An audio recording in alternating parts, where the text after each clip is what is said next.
Mga ka-eats, welcome na naman sa panibagong vlog.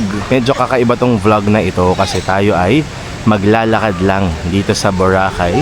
So sisimulan natin yung paglalakad natin dito sa Station 1 sa tapat nitong grotto na sikat na sikat. So kung first time niyo sa Boracay, punta kayo dyan, okay? Tapos sobrang powdery white sand talaga. Eh yung mga girls namin, si Bianca nakatanggal na ng Crocs nila. So ito yung napakagandang Station 1. Talagang dami naglalaro. Hindi lang ganun kaganda yung panahon. So date check is January 31. Time check 11:56 ng tanghali. So nandito tayo naglalakad. At medyo cloudy. Pero at least hindi umuulan. Tapos ang ganda pa rin ng sand talaga. Grabe, sobrang lambot. Itong sand ng Boracay na to, parang hindi ito umiinit. Yun talaga ang panalong panalo dito. Gamit natin yung ating Osmo Nano sa ating pag-iikot at paglalakad dito. So marami pa rin swimming, pwede pa rin naman kasi hindi naman siya mahangin. Marami lang chumichill. Yun ang magandang gawin sa Boracay. Tumambay sa sand, kumain, uminom. Nung bata-bata pa kami, medyo nainom pa kami dito. Pero ngayon ay, ang ininom namin ay mineral water na lang. Tap water, Coke Zero. O kanina nung kumain kami, calamansi juice. So naghahanap lang yung mga kids ng pagsiset upan ng kanilang sand toys. Meron kami dalang sand toys tuwing nagbi-beach kasi para lang sure na meron na kaming mapaglalaroan or malalaro yung mga kids. Kasi minsan may mga resorts naman na nag-o-offer ng mga sand toys. Pwede naman. Pero what is it? It's best if you bring your own. Yes, no? Yeah. Are you having fun so far in Boracay? Yes, I am. That's great. Nandito kami sa Boracay nga pala ulit. Kung hindi nyo pa napapanood yung mga ibang vlogs namin dahil nag-birthday si Sabine. So tinatry namin, syempre minsan may pasok, minsan hindi kaya, pero ngayon tinatry namin kapag sila ay nagbe-birthday, tinatry namin mag out of town or out of the country, no? So ito this time Boracay. So para sa birthday ng twins, medyo 1 week late, pero kami naman ay pupunta ng ibang bansa, so abangan ninyo yun mga ka-eats. So nakakatuwa kasi sobrang gustong-gusto nila yung feel ng sand na ngayon. Dati si Bini nyo medyo mas bata-bata, parang natatakot-takot pa siya. Pero itong kambal, gabi, game na game talaga sila. Kitang-kita nyo naman. Tapos dito, ito yung Sea Wind, baby. Ito na yung Sea Wind, isa sa mga OG resorts dito sa Boracay. Magsistay kami dyan around March. So abangan ninyo yung vlogs namin dyan or dito ulit sa Boracay. Hindi naman masyadong halata na favorite namin yung Boracay. Maybe bakit sa mga beaches sa Pilipinas, sobrang favorite natin yung Boracay. Kasi lamig-lamig nung sand. Kahit natirik yung araw, yung sand ang lamig. So, ang sarap maglakad. Tapos, ang linis. Tapos, yung water, ang ganda. So, parang for me, talagang kid-friendly siya. Lalo na may kids kami. No? So, kid-friendly ang Boracay. Kaya gustong-gusto namin dito. Bukod dun sa sand. No, kasi syempre dito talaga, may makakain ka na. May magagawa ka. Mga kailangan mo nandito na. Tapos, parang isang lakaran lang nandito na lahat. Technically, hindi naman kailangan tricycle. Pero minsan sa pagkatatamad lang kami, tricycle. Pero pag kaya ngayon, tuwan-tuwa sila, lakad-lakad lang tayo. Tapos ito, enjoy. Dito sa part na to parang walang lumot. No? Oo. Or na-wash away sila. Kasi kahapon may lumot eh. Baka. No, dito sa Station 1. So dito na, we'll set up camp here. Okay. So laro-laro muna yung mga kids. At kami naman ni Bianca ay medyo chill-chill lang. Meron din kaming dalang beach mat. Kasi syempre, hindi naman laging nasa tapat ka lang ng beach, yung resort mo, yung hotel mo. Kaya maganda, no? Isang magandang tip yan pag first time kayo sa Boracay. magdala kayo ng sarili nyong mga beach toys at mga beach mat. Meron ka pa bang mga tip na importante? Kailangan nyo ng malaking beach bag. Yan, Mga ganito. mommies. Meron bang pa-link yan? Link in the Lahat description. Yan, lahat yan. Kailangan nyo yan. Siyempre, papakita ko na rin since nagtanong si Daddy. Lagi akong pag nag-swimming yung kids, merong swim diapers. Kailangan palitan nyo sila. So, syempre, yung usual, sunblock, tapos mosquito repellent, at mga goggles. Ngayon, natutuwa na sila mag-goggles. So, may dala kaming goggles. Yes, yes sir. Habang nagsiset up camp sila, ako ay maglalakad muna. Papakita ko lang sa kanila yung iba pang part ng Station 1, Mommy Bia. So, sila ay maglalaro muna. Itutuloy natin itong walking tour ng Boracay. Kasi grabe ang ganda. Saka natuwa kami kasi, nung pumunta kami dito last time, mga summer, hindi ganito kadami yung tao. And pag maraming tao, syempre minsan negative yun kasi parang walang makainan, walang mapuntahan, or parang lahat may tao. Pero nakakatawa siya for the locals and sobrang fun lang na merong livelihood, 'di ba? Na pagkakakitaan talaga ng magandang high season ng mga turista. So itong ganda, walang lumot eh. Walang kalumot-lumot. Kasi ito yung kanilang ano ba to? Anong resort na to? Basta Station 1. Tapos parang ito may mga baong beach volleyball na nakaset up. So ito, 2 seasons na to. So 2 seasons yung sikat sa kanilang oyster sisig. Kakainin natin yan mamaya. So, pati yung kanilang 4 cheese pizza. Ito pala yung White House kung saan merong merong Los Indios Bravos. So ito stretch na to, para mostly yan puro mga high-end 5-star hotels. Ang sistayan din natin isa pa bukod sa Seawind sa March, makakapag-stay tayo sa Discovery Boracay. Sobrang looking forward tayo dyan. Kasi na si 2 Seasons. 2 Seasons, ayun si 2 Seasons. Ito yung maraming nagsistay sa harap. Sa tapat lang pala siya mismo nitong Lifeguard Station 9. Okay, sa may 2 Seasons. Tapos ito, ayan lapit tayo sa beach. Sobrang ganda. Diba? Sabi, mga kaits, huwag yung Boracay nga pala kayo. Do not forget to use our promo codes para makatipid kayo. So, Agoda Eats for your Agoda activities. Tapos, Eats Agoda for your Agoda Hotel discount. So, meron din tayong Klook discount code na Eats Klook. Just in case meron kayong mga kailangan sa Klook. Diba? Mga hotels, activities. Siyempre, mas tipid, mas okay. Extra pangkain, extra pang inom na rin yan kapag kayo ay nag-ikot-ikot dito sa isla ng Boracay at sa iba pang mga lugar. Nakakatuwa kasi ang galing nung medyo cleaner nila yung beachfront. Parang lumapad yung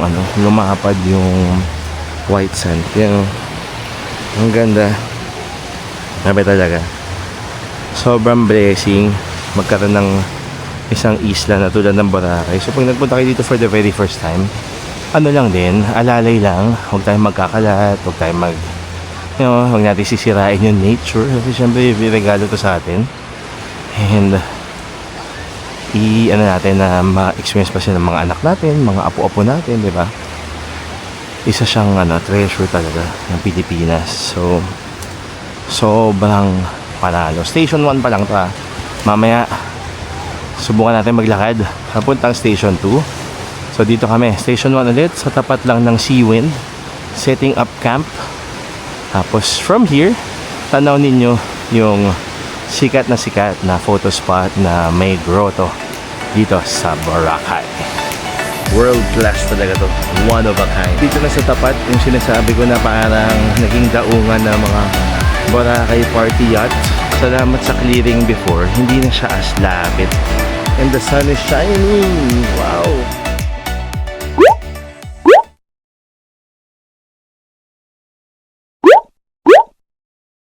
Ituloy na natin yung aking walking tour dito sa Boracay. Matapos namin mag-take shelter kanina sa Two Seasons, take shelter.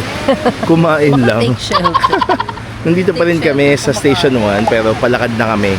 Susubukan namin makapunta sa Station 2. Yung panahon medyo gumanda na kahit parang cloudy pa rin siya mga ka-8s. At grabe, puting-puti pa rin talaga sobra yung sun. Sobrang ganda. Kaya itong mga kids, kada ilang meters tigil talaga sila ng tigil kasi na-enjoy nilang hawakan at i-feel yung sand dito sa Boracay. World class talaga to. One of a kind. Ngayong panahon ata kapag January, yung mga island hopping nandito sa harap, bumabiyahe. Tapos yung mga paraw, yung mga medyo may nagpa-parasailing din dito. Baby, kamusta ang Boracay so far? Parang pag nag-beach, ka talaga, trip. Chill, ang relaxing, tapos nasa Boracay ka pa. Kaya nag-calorie deficit tayo ng mga 3 days. Tapos bawin-bawi ko na siya in 2 days. Kaya kami naglalakad ngayon. Nilalakad namin para medyo magpababa ng kinain kasi kakain kami ulit. Yes. Food trip tayo, syempre, di ba? Sa beach, gano'n naman. Ang Kakain sarap ka, kumain eh. swimming ka, drinks, kain, swimming. Mango shake, parang mango shake all you can sila. So ngayon, nandito na ako sa side ng grotto ulit. So dito marami parang talaga. Palitin kasi Sabado, so ang galing kasi kahit mga locals out and about. Tapos, ang daming foreigner talaga na amaze ako kasi nung pumunta kami nung summer before, hindi na ganito kadami yung tao dito sa Boracay pero nakakatuwa, ang daming tao and happy kami para sa aming mga friends na locals, mga kuya-kuya namin dito, mga ate-ate na nagbe-braid. So, it's their time to shine and the sun is shining. Wow! Woohoo! Hello Boracay! Nandito na kami ngayon after ng grotto. So marami na mga restaurants dito. Tapos tumatambay pa rin yung mga tao. Medyo mas manipis lang yung ating shore ng konti kaysa compared mo dun sa talagang Station 1 na harap ng mga Two Seasons. Para mas malapa dun. Although, salamat sa clearing before, hindi na siya as lapit kaysa nung mga talagang times ng heyday ng Boracay. So, malinis pa rin, nawala yung lumot. Although, parang lumipat sila sa medyo, bandang dagat na talaga. Kasi, kahapon, January 30, talagang yung lumot nandito talaga sa shore. Pero at least, dito, medyo malinis-linis naman. Kasi dito na kami sa may, True Home Hotel and Bistro. Hindi, True Food. Kasi dati merong True Food, Indian food yun, na paborito namin. Wala na siya, nasa may Station 2 yun eh. Itong True Home, parang maliit na hotel dito sa Boracay. Matagal na rin yan, isa sa mga legendary. Tapos nandito yan pag madadaanan natin yung mga parang party boats. Dito sila dumadaong pala kapag January. Siguro sa kabila medyo mahangin talaga at maagong. Mga ka-eats, ito na yung Sunnyside Cafe. Ang bilis. Kahapon may mga bakal-bakal pa yan, ngayon wala na. So nagawa na yung add-ons na ginagawa nila kahapon. Tapos dito na kami dito sa tapat. Sayang lang tong mga to. Parang hindi na tinayuan ng bago or siguro wala pa bumibili ng mga properties. Ito kahapon yun, nung pumunta kami dito, puro lumot dito. Ngayon parang na-wash away na sila. Kanina ang kulit, kwento mo sa kanila. Kanina, merong lumapit sa amin. Tapos nag-hi siya. Tapos ang tagal niya nag-pause. So nag-hi lang din ako. Tapos sabi niya, pwede pong magpa-picture. Tapos nag-isip ako, okay, follower pala siya. Sabi niya, una daw niya nakita yung twins. Tapos nung nakita niya si Daddy Mark, sabi niya, si Exploration. So nagpa-picture. So, hello to you just in case. Yes, tas kahapon din, yung mga kasabay namin sa aeroplano, saka sa Spice Bird. Oo, sila So, yun. sana mapanood nyo to. Hello po sa inyong lahat. Sana magkasalubong ulit. Kasalubong ulit. Ito na yon, Club Parao. Okay, so sikat yan. Matagal na yan na beach club. Tapos, ito mga girls natin Tuwang-tuwa sila, grabe. Kada ilang meters tumitigil sila kasi Pero ano, diba? sa ganda ng sand. Sabi ko nga kay Daddy Mark, yung girls namin, hindi naman sa bias, pero sobrang troopers sila pagdating sa mga travels kasi na-enjoy talaga nila kung ano yung nakikita nila, kung ano yung nagagawa nila. Ayan, habang mahaba na tong nalakad namin pero hindi sila nagrereklamo kasi pumupulot sila ng sand, tapos kunwari flowers daw yon sa wedding. They're getting married, kumakanta-kanta pa sila. So inaaliw nila yung Wala mo mga na sarili ikakasal nila. sa kanila. Wala, Nagpakanta lang nag-pretend sila. lang sila. Ito na yung area kung saan may nakabakod. Yung parang matagal lang, malaking area, parang mansion yan dito sa Boracay.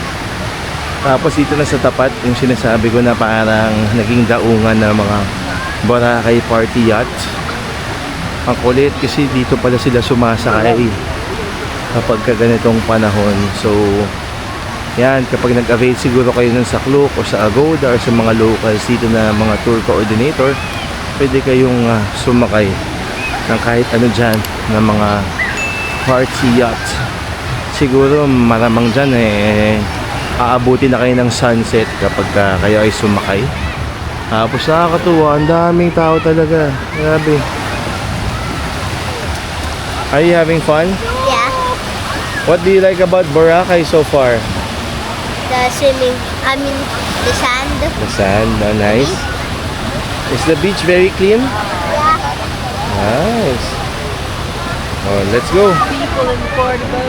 Yes. Ang daming tao, siguro nga kasi Saturday. Pinakita natin Si parang mga may kasal, party-party. parang magpo-party yacht sila. Ay, oo nga. May pa-welcome dinner sa yachts. Assume natin nakasal din.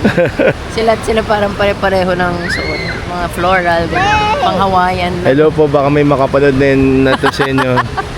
Best wishes po sa ikakasal sa parang 25th wedding anniversary. Wedding anniversary, di So ba? ano na tayo, malapit na tayo sa mga happenings. Kaya mas dumadami na yung mga tao. Parang in between station 1 and in between station 2. Pa station 2 na. Pa station 2 na, yes. So ito, ayan, ang dami na. Makikita nyo na, napakadami ng tao. At siguro, i-wrap up naman natin yung ating vlog in a bit. Okay mga ka-eats, tatapusin na natin yung mini walking tour natin from station 1 to station 2 dito sa Boracay. January 31 kami nagpunta. Maganda yung panahon, preskong presko, hindi siya kainitan. Pero medyo cloudy rin talaga yung pagpunta namin. Pero hindi naman siya maulan.